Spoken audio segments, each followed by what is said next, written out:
तर राज्यामध्ये पुढील 5 दिवसात तापमानात वाढ होण्याचा अंदाज आहे। त्यामुळे काही दिवस उत्तर मध्य महाराष्ट्र आणि दक्षिण मध्य महाराष्ट्रातल्या काही भागात उष्ण आणि दमट वातावरण राहील आणि अंदाज हवामान खात्याने वर्तवलाय।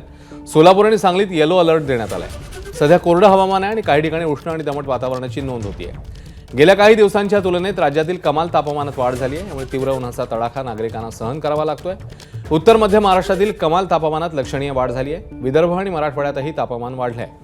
हवामान खात्याने वर्तवलेल्या अंदाजानुसार पुढील 5 दिवस कमाल तापमानात 2 ते 3 अंशांनी वाढ होण्याची शक्यता आहे।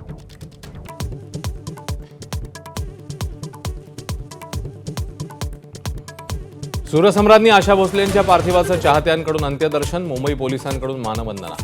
शिवाजी पार्कमधल्या स्मशानभूमीत दुपारी 4 वाजता अंत्यसंस्कार।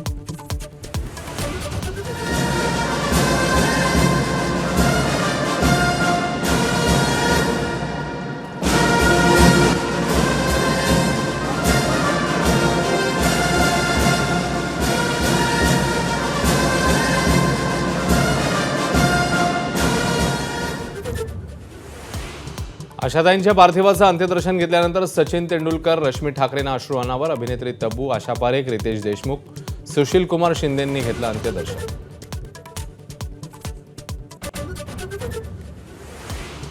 आशा भोसलेंना दिग्गजांची श्रद्धांजली, सोशल मीडिया, वर्तमानपत्रामध्ये लेख लिहून जागवल्या आठवणी, संगीत क्षेत्रातलं चैतन्य हरवल्याची भावना।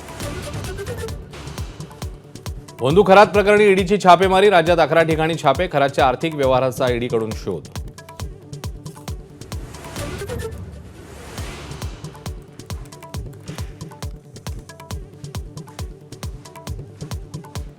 उपमुख्यमंत्री सुनेत्रा पवारांची पुणे महापालिकेविरोधात मुख्यमंत्र्यांकडे तक्रार, पुनर्रचनेत नागरिकांच्या सोयीपेक्षा राजकीय सोय पाहिल्याचा आरोप।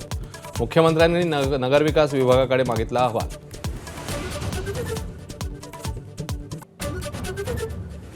महिला आरक्षण आणण्याच्या वेळेवर सोनिया गांधींची टीका, तामिळनाडू पश्चिम बंगालच्या निवडणुका डोळ्यासमोर ठेवून घाई, 2024च्या लोकसभेलाच महिला आरक्षण हवं होतं, सोनिया गांधी यांचं मत।